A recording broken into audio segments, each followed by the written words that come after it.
Silence, please. I have prepared a special reward for you. The original ending to our little story is somewhat different than the one you have just experienced. If you can complete a final puzzle, childishly simple really, you will be able to learn the original solution to "And Then There Were None," as Dame Agatha Christie first wrote it. Interested? Then your first step is to make your way to the dining room for a final treat.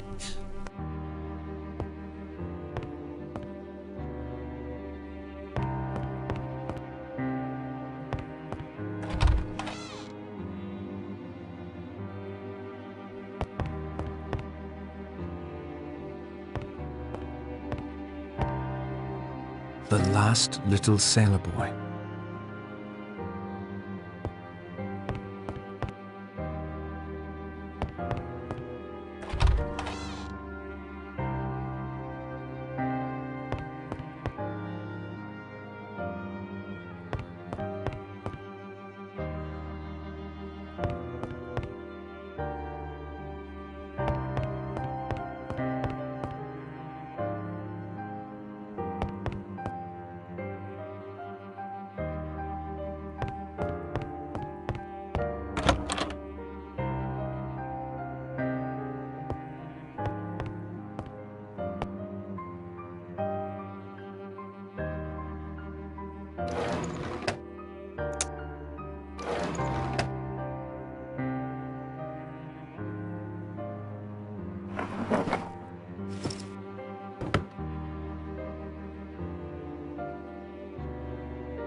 That doesn't make sense.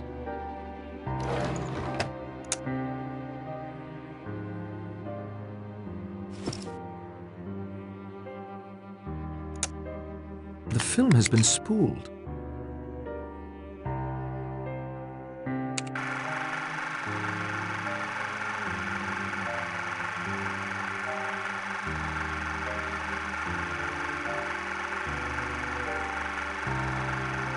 I wonder what that was all about.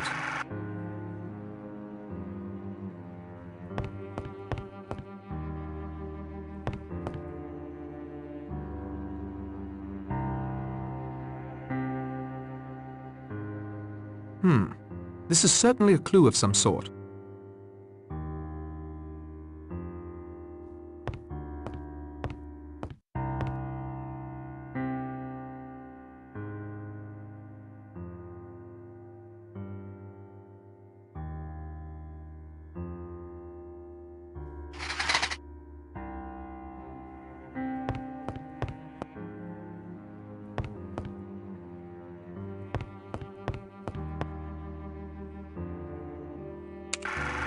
From my earliest youth, I realized that my nature was a mass of contradictions. I have an incurably romantic imagination, and it was for this reason that I adopted a rather childish and unreliable approach, writing my confession, enclosing it in a bottle, and casting it into the waves. There is 100 to 1 chance that this confession may be found, and then a hitherto unsolved murder mystery will be explained. Another trait born of my contradictory nature is my sadistic delight in causing death. From an early age, I knew very strongly the lust to kill. And yet, I was also indoctrinated with a strong sense of justice. I have always felt that the innocent should be spared and the guilty punished. With this mental makeup, it was inevitable that I would adopt the law as my profession. After ascending to the bench, I found that most of my baser desires were quenched in a legal and just way. And yet of late, I have felt a nagging urge, one that will not free me from its insistent grip. That is the urge to commit a murder myself. I fancied myself an artist in crime, and my imagination waxed secretly to this colossal force. However, I was restrained by my innate sense of justice.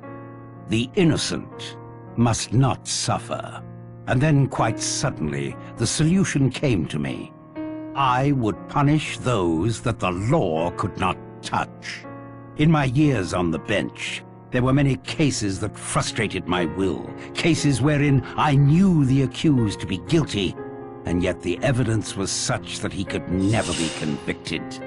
Cases of deliberate murder that were quite untouchable within the confines of the law. So I determined to commit not just one murder, but murder on a grand scale. A childish rhyme of my infancy came back to me, the rhyme of the 10 little sailor boys. Something about it fascinated me, the inexorable diminishment, the sense of inevitability. And so I began, secretly, to collect victims. I will not go into detail about how this was accomplished. Suffice to say, I was convinced of the guilt of every one of my victims, and I knew enough about them via my connections to be able to lure each one to Shipwreck Island with an appropriate bait. And now to the mechanics of the actual crime. In what I took as a sign, none of my plans misfired, and all of my guests arrived at Shipwreck Island on the 8th of August. The party included myself. The order of the deaths were dictated by what I viewed as my victims' varying degrees of guilt. Those whose guilt was lightest should go first, and not suffer the increasing mental strain and fear reserved for the more cold-blooded offenders.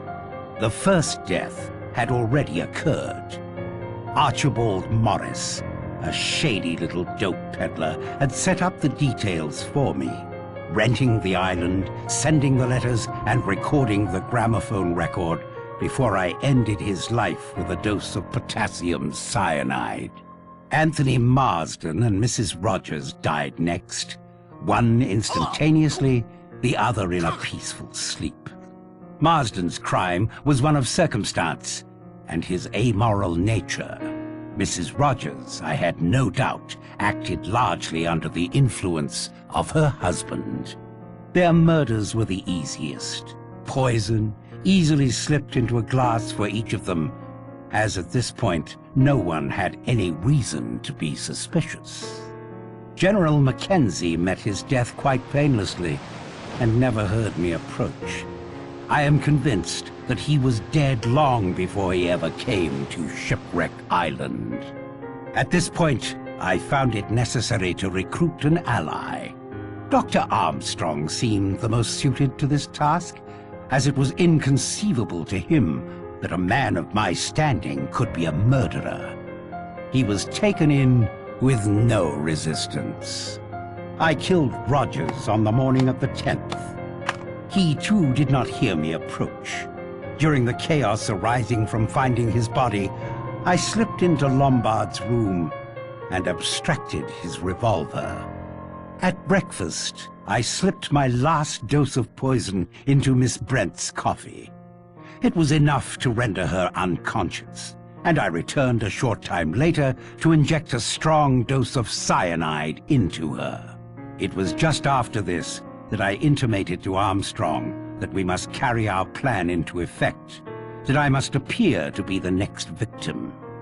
This would, perhaps, rattle the murderer, and at any rate would allow me to move about the house and spy on whom I wished. A gunshot and some red mud on the forehead was all it took. After all, it was only Armstrong who examined me closely.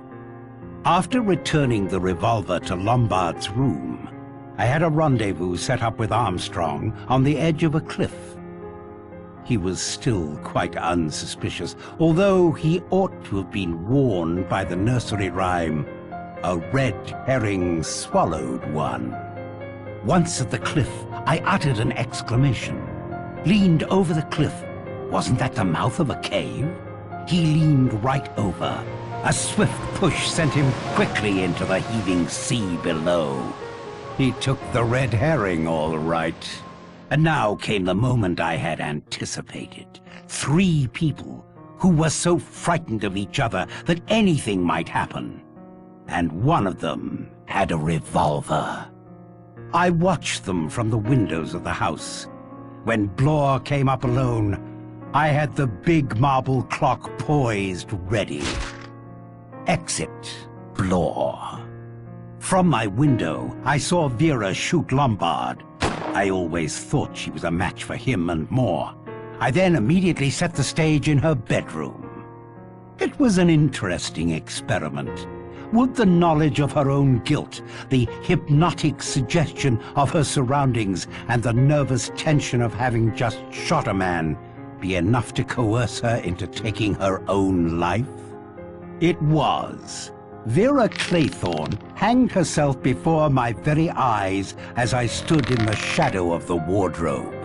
And now I shall finish writing this. I shall enclose it and seal it in a bottle and throw the bottle into the sea. Why? Yes, why? I suppose I have a pitiful human wish that someone should know just how clever I have been. I must go now and finish this. It is essential that my body be found in accordance with the record kept by my fellow victims. My own life is of no consequence. My doctors tell me I have a month to live at most.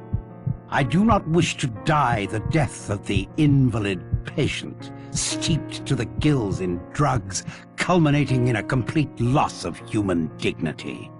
I will instead be found laid neatly in my bed, shot through the forehead.